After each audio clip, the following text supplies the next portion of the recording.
Hey, what's up, everyone? Welcome back to my channel. Thank you so much for stopping by. This is the Music Business Crash Course, and I am Kim Ortiz. If this is your first time tuning in, thank you so much. You've come to the right place. So, basically, this is your Music Business 101 crash course where we talk about basic industry information that I think it's important for artists, musicians, songwriters who are just starting out in this industry or who may be going the independent route, who are unsigned, just giving you information that you need to know just to help you progress in your career. So, again, thanks for stopping by. If you missed the video last week, oh, don't worry, we're going to do a recap. Today, we're going to talk money because come on. That's really what we care about, right? Click that subscribe button, tag a friend, tag a musician, tag an artist, and let's get started.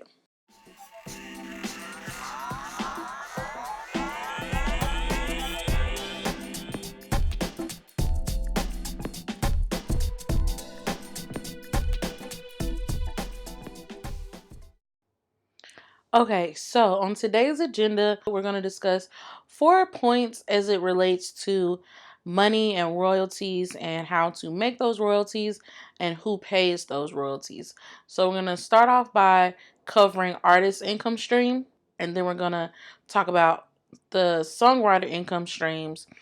And then lastly, we're going to break down and take a deeper dive into the difference between mechanical royalties and performance royalties.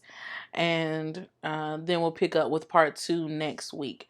So we're going to begin by doing a recap of last week's video. As we briefly mentioned, we talked about music metadata. And if you recall, we started off last week's video by first learning the difference between a song and a track. And the reason why that is so important is because songs, which are also called compositions, earn their own revenue, and then tracks, which are also referred to as sound recordings or masters, earn their own royalties as well. A song is just the lyrics and the melody, so it's the non-recorded version of the song.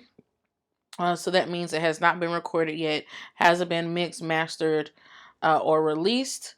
And songs are typically owned by the songwriter or the publisher if you are signed to a major publishing deal. Or it doesn't have to be from a major publisher, it can be one of the more independent publishers. But if you're signed to a publishing deal, then typically you are granting your copyright to the publisher, and then they in turn own your song for the period that you have granted those rights to them. Sometimes that could be forever, or what will be in a contract as perpetuity, or that can be for a specific period of time, which will also be dictated in the contract. So it really just depends. If you're an independent songwriter, then obviously you would own and retain those rights as the songwriter. In terms of the master, typically the record labels own the masters. There are a ton of indie labels who actually also function as major record labels. Now, I haven't worked too closely with independent labels, so I'm not exactly sure what's in those contracts, but typically record labels in general own the master recordings. Now, if you are independent artist, meaning you are unsigned, then obviously you would own your own masters, as well as the composition, which is great. That means more money for you. You don't have to worry about the middleman, other than the distribution company that you've chosen. Typically, they have some type of commission or some type of retainer fee or admin fee in terms of basically uploading your music to digital stores. But that would be the only thing you would really have to worry about if you're going the independent route.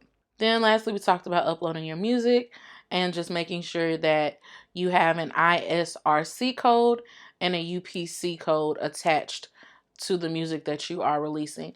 And remember, the ISRC codes get attached to each individual sound recording, whereas the UPC represents the full body. So if you are releasing a new single, then that single would have an ISRC code as well as a UPC code because you're releasing a single as a new body of work.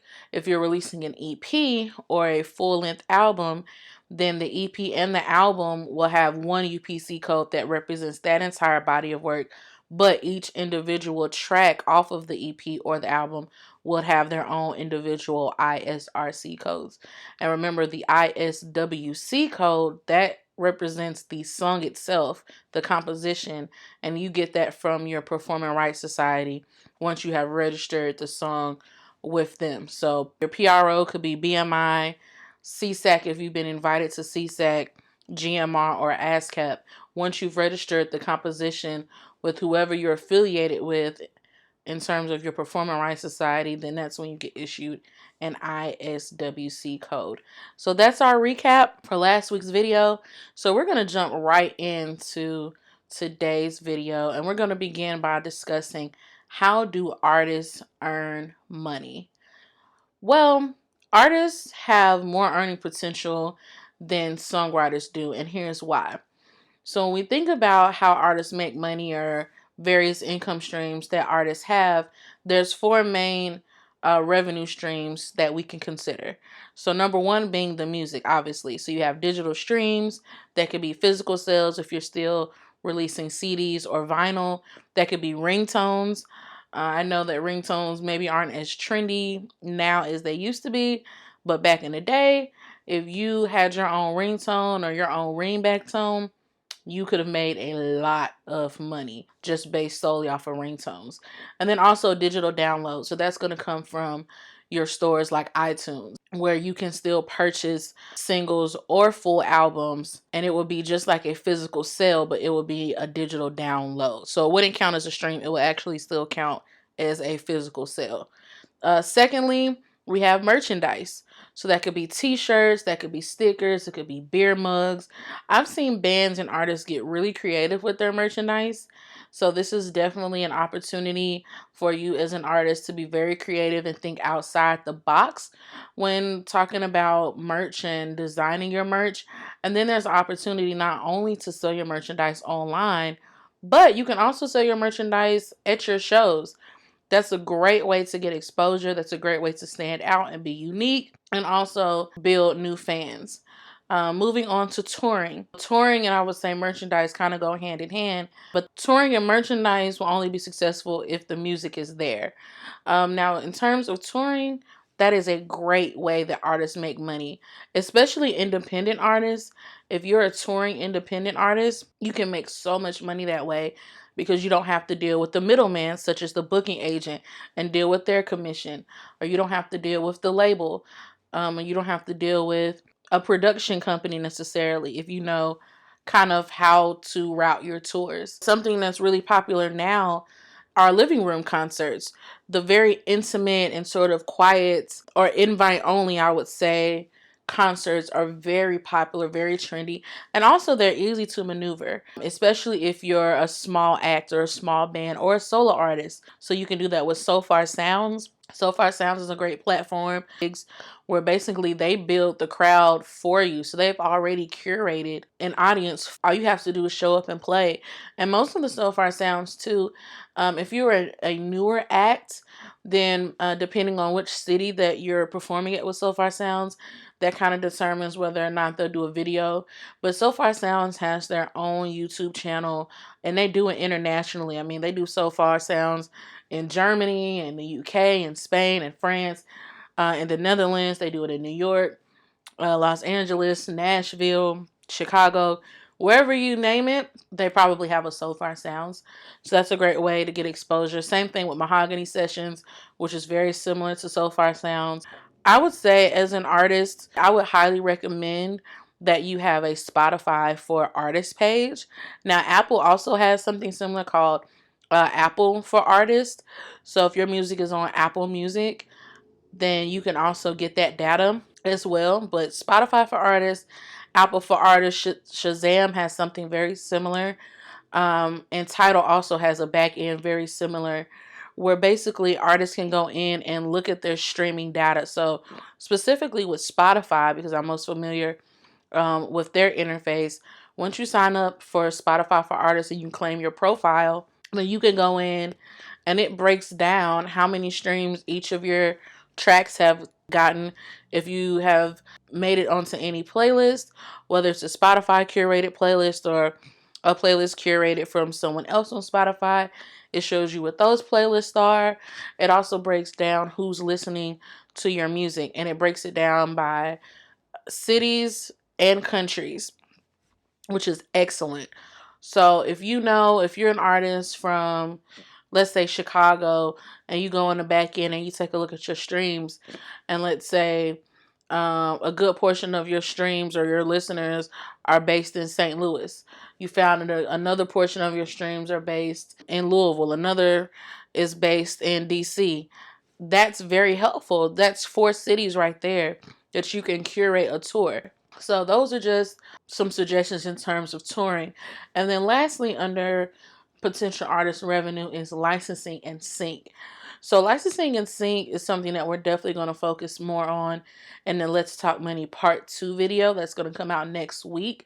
But essentially, licensing and sync refers to music being synced up to commercials, to TV shows, web series, movies, video games, YouTube videos. More recently, there's been a ton of apps where you can make videos that sync up to music, such as your TikTok.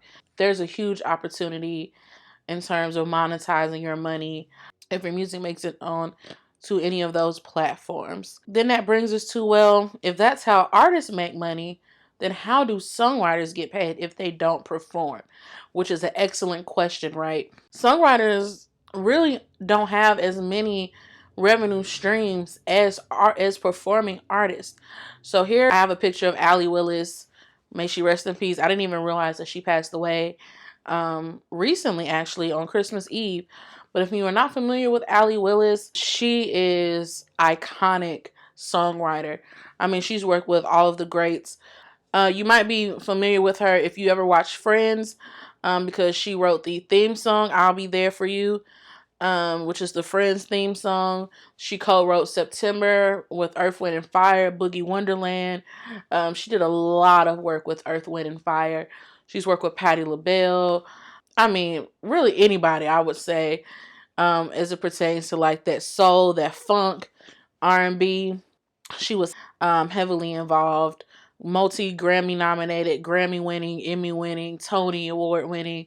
I mean, accolades for days. So I definitely want to pay homage to her. That's going to bring us into our discussion of what their income streams look like.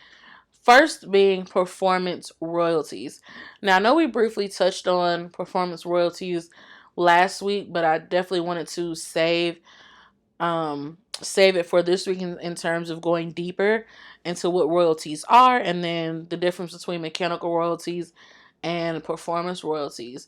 So performance royalties are paid when music is publicly performed, for example, over the radio, in bars, at the gym, at stadiums, if you're at a basketball game or a baseball game, for example, as well as streaming services. So if your music is played on Apple Music, YouTube, Spotify, that also counts as a public performance. So who's responsible for paying public performance royalties? That is your performing rights societies. So your BMI, ASCAP, GMR, CSAC, they are responsible for collecting those public performance royalties on your behalf, and then they pay those directly to you and to your publishers.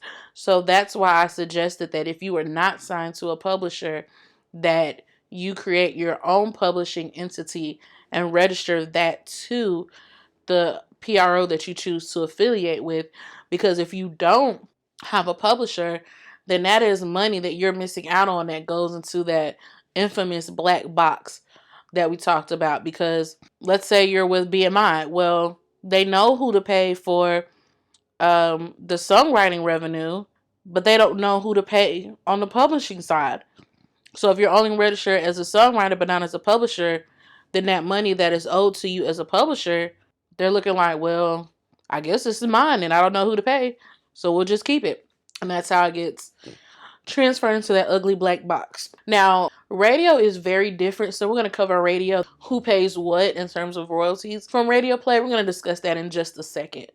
So I just wanted to make that clear before moving on to mechanical royalties. Hopefully, you have an understanding of what performance royalties are. Moving on to mechanical royalties. So, something to also mention too is that songwriters and artists both receive performance royalties and mechanical royalties. I know I just listed this under songwriter revenue, but I don't want you to get confused because recording artists also receive mechanical royalties and public performance royalties. However, they're just paid by different people. So mechanical royalties are royalties that are paid to songwriters and recording artists when music is sold, downloaded, and or streamed via on-demand streams.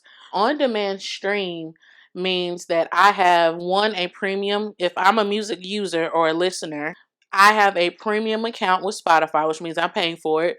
So it's not the free version with the ads or the freemium version with the ads. I'm paying for a premium subscription, and I have chosen to go to Drake's profile and click on Nice for What. That is what's considered an on-demand stream. Each time I click on Nice for What to listen to it, then Drake is going to get a royalty from that per stream. Now, if I have the free version of Spotify and I go to J. Cole and I type in Middle Child, because I want to listen to Middle Child, and I play that, then I have to deal with all of these ads. That is not considered an on-demand stream. So financially, J. Cole does not get credit for that stream. Maybe you want to tell your friends, your family, hey, if you guys really want to support me, maybe you would consider paying for a premium subscription to Spotify so that whenever you play my music, I get financial credit for those streams. So if your music is not getting streamed via on-demand streams, then it doesn't count, which means Spotify is not paying you for those streams. Lastly, who pays mechanical royalties? That would be your digital distributors if you're an unsigned independent artist. So if you released your music through your TuneCore, CD Baby, AWOL, DistroKid, the money that you make and you'll see it in your account, that's your mechanical royalties that are paid by your distribution company. If you were signed to a record label, then your record label would be responsible for paying out those mechanical royalties. That's just for recording artists. For songwriters receive mechanical royalties from their publishers. If you're signed to a major publisher, then Harry Fox Agency collects mechanical royalties on behalf of the songwriter and pays those to the publishing company. And then the publishing company issues royalties to the songwriter. As an unsigned songwriter, you're probably wondering, well, where am I getting my royalties from? So there's two things that I would say. One, if you're an unsigned songwriter and you're not recording your music, I would certainly have a conversation with the recording artist who is recording the song that you wrote, because you're going to get those mechanical royalties from that distribution company. So if they have released the music through AWOL or DistroKid and it's a song that you wrote, that's where you're going to get those mechanical royalties from, which means y'all are going to have a conversation on how they're going to split that money with you as a songwriter, because you wouldn't be affiliated with Harry Fox Agency if you are not signed to a major publisher. There's also another avenue you could possibly go through. There is a company called Music Reports, and Music Reports also does consulting. They work a lot with independent artists, unsigned artists, and songwriters. So there's an option where maybe you could reach out to Music Reports and say, hey, how can I get a profile with you all, or get an account with you all to collect royalties, mechanical royalties on my behalf? So that's a conversation that you could possibly have with Music Reports. In terms of public performance royalties, same thing as a songwriter and as an artist. You're going to get those from the Performing Rights Society that you're affiliated with.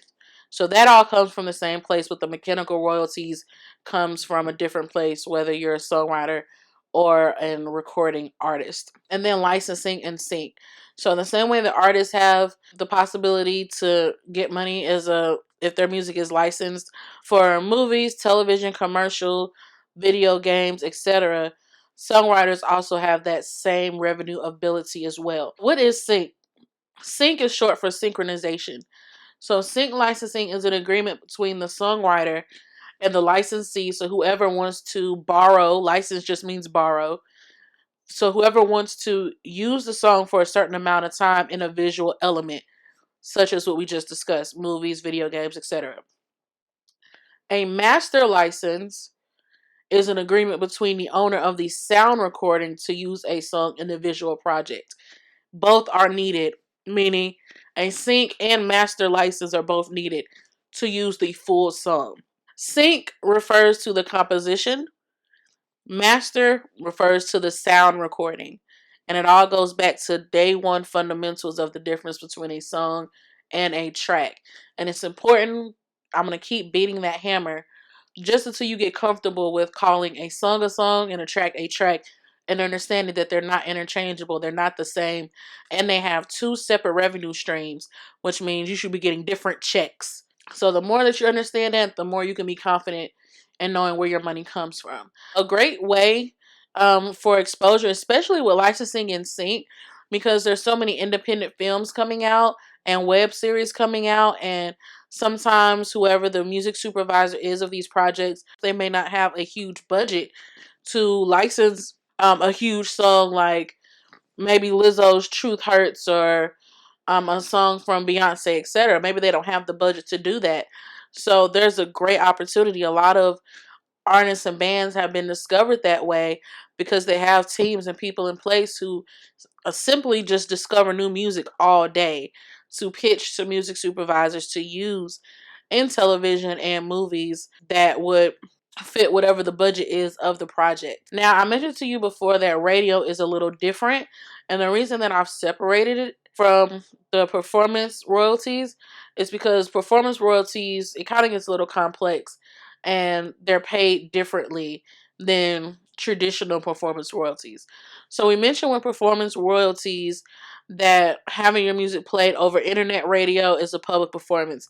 But it's also a public performance to have it played over terrestrial radio, which means your AM, FM station. So whatever your local radio station is, when you're driving home that you listen to, the music that you hear played over the radio is also a public performance. However, artists do not get paid from having their music played over the radio. I think that might be a big misconception, and maybe not a lot of people know that. But if you are a recording artist, and if you did not write the song, then you do not get paid for having that song played on the radio. The only person who gets paid from having the song played over the radio, and again, this is terrestrial radio, is the songwriter. I'll give you an example. So Dolly Parton wrote I Will Always Love You, which became huge after Whitney Houston recorded it. Whitney Houston wouldn't get any money or any royalties every time that song, and that song is played on the radio a lot. So every time I Will Always Love You gets played, Dolly Parton's taking home a fat check as the songwriter. But the estate of Whitney Houston doesn't get any money played from having that song played over the radio. On the other hand, she would get paid for having her music played over internet radio, which gets paid out by a company called Sound Exchange. So Sound Exchange pays public performance royalties only for digital performances, meaning Pandora, satellite, which means Sirius XM, iHeartMedia, internet radio, any type of internet radio. Those royalties go to artists. And usually, because they don't get paid from traditional or terrestrial radio stations, then their per play rate is normally 4 times more than what they would have made anyway through terrestrial radio. So I know you might be thinking, well, that's not fair. How come the recording artists who made the song a hit, how come they don't get paid? Well, they do get paid, just not from the AM FM stations. They'll only get paid for the digital or internet radio, and that gets paid from Sound Exchange. Basically, just to sum up what we just talked about, who pays what, we have it here broken down. Mechanical royalties comes from HFA, which is Harry Fox Agency, or whichever digital distributor you have used. Just for example, we just use DistroKid because that's a popular one. And then I mentioned to you Music Reports, which basically kind of has the same function as Harry Fox Agency. They deal with mechanicals and licenses as well. Performance royalties come from your performing rights society. So I just put BMI and ASCAP there just for an example. but they also include SESAC and GMR, and then internet radio. And then internet radio public performance royalties get paid through a company called Sound Exchange. And that gets paid strictly to recording artists. And that's strictly for digital performances, which you can register your sound recordings with for free. So you can just go to soundexchange.com. I'll put the link in the description box to all of these just in case you want to check that out. So that brings us to a big old fat reality check. So working in this industry, I would say that I have seen a lot. I've seen royalty statements that almost blew my head off in terms of the number of zeros that were attached. And I have seen royalty statements that made me want to cry and go hug the songwriter and hug the artist. Just at how low it was. But, that's just the gamble of being in this industry, especially if you're an independent artist. But the great news is, if there's ever a time to be an independent artist, it is now, because I just feel like it's in your favor. There's more opportunity than ever before. With social media being as advanced as it is, it cuts out the middleman. This 50% represents the percentage of songwriters who receive songwriter related royalties from streaming services. So I know that streaming is such a big thing now, and at first it was really scary, I would say, because once CDs were phased out, it was kind of like, well, what do we do now? Nobody's buying CDs anymore. How is this going to affect the music industry? You had tech companies such as your Spotify really come out of the woodworks and say, hey, we're going to be the leaders and innovate this streaming platform as a tech company, and we're going to make this thing pop. And that's exactly what happened. They made it pop. The recording industry fell in line. And so streaming is bigger than ever before. But the thing with streaming is it's not really favorable for songwriters. And that's the sad part. As a songwriter, because you're just not seeing the money. So going back to that 15% represents the amount of songwriters who will receive songwriter related royalties from streaming services out of 21% of all music royalties that are paid by streaming services. So this is almost 4 times less than what recording artists receive from the sound recording. Basically, all that means is that streaming is much more favorable for recording artists than it is for strictly songwriters. So if you're not a songwriter who also records the music, then streaming doesn't really help you that much in terms of monetizing the music. Here's the other harsh reality. For an artist to make minimum wage by today's standards, and this is like monthly, what your monthly income would be if you made minimum wage, they would have to generate at least 2 million views on YouTube or close to 400,000 Spotify streams just to make minimum wage. So how do streams equal money? To the left, you're going to see a table here. And this was taken from a company called Media.com, which is a great resource if you're interested in numbers, kind of like I am. I'm a number nerd. So if you're interested in numbers, I'll make sure that I put their link in the description box.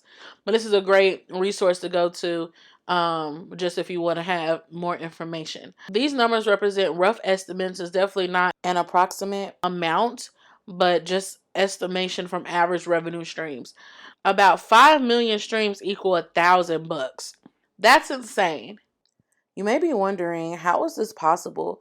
Well, keep in mind, the music industry, when it comes to royalties, works in pennies. So Spotify on average pays roughly 6 to 7 cents on the dollar for each stream. That is the per stream rate.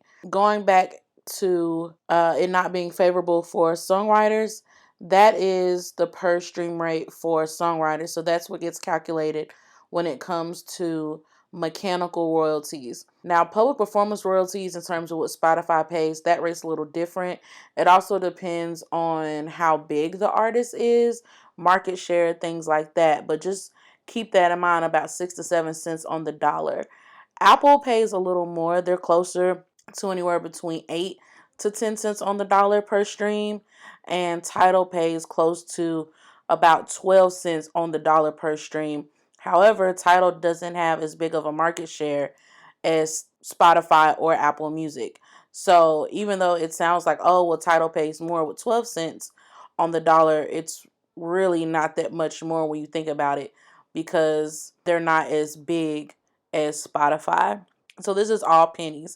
So when you see that large number, 523 million streams, just to get to $100,000 or to get to six figures, that's very real. That's a very good estimate on what it would take for you to make that kind of money via streams as a artist or a songwriter.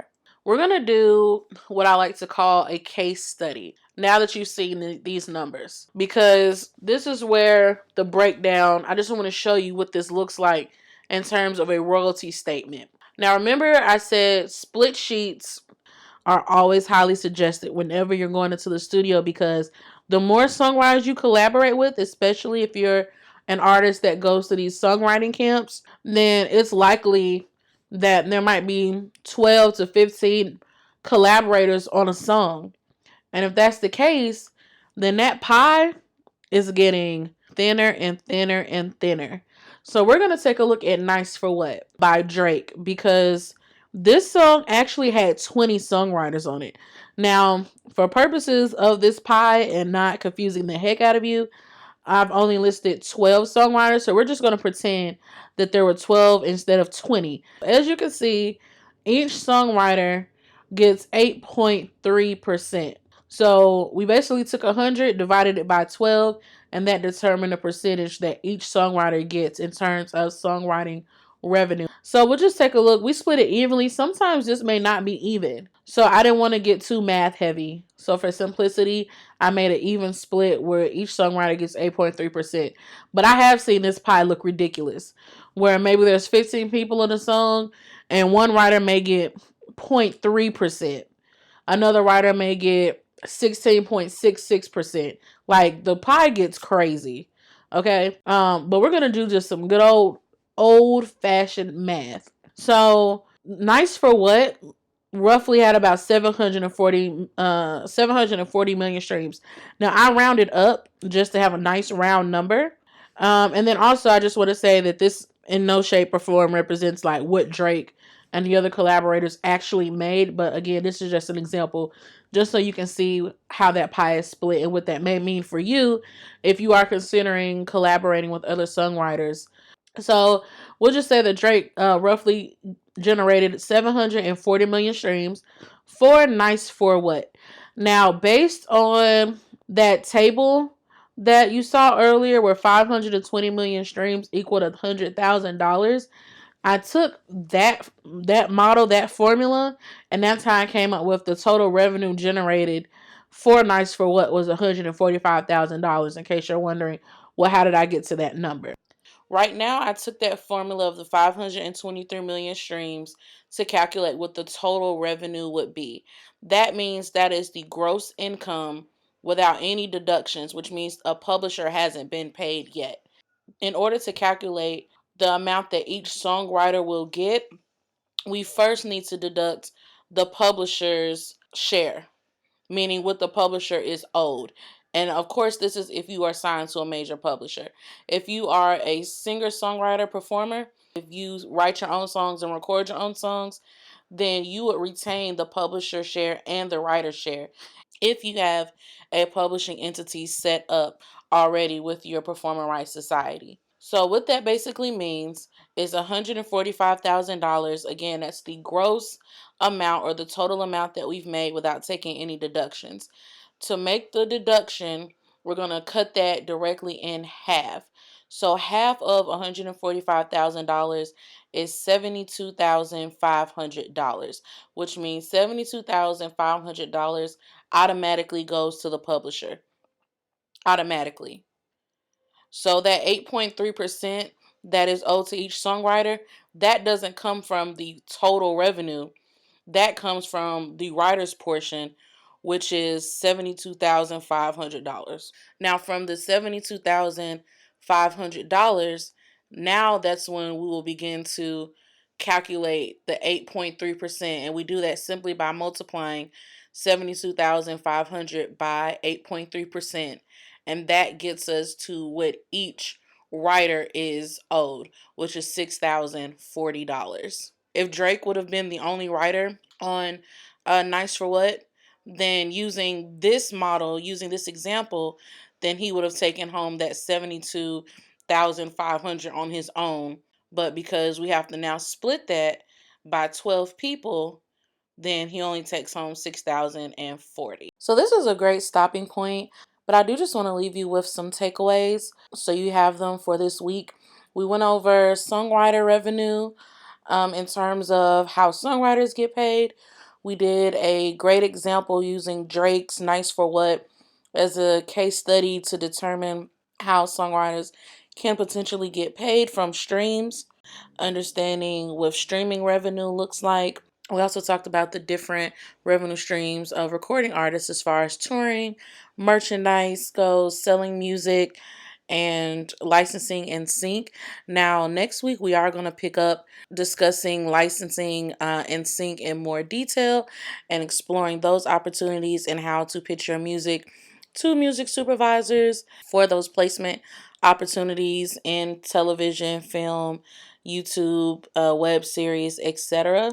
So we'll take a deeper dive into that next week, as well as reading some more royalty statements and making sure that we're comfortable with the money. And then that brings us to our last takeaway, which of course is revenue, which we did discuss in detail: mechanical royalties and performance royalties, and who pays what and how that revenue is calculated. So thank you so much for coming back and watching this video. Please like, comment, subscribe, share it. If you have any questions, I'm more than happy to answer them.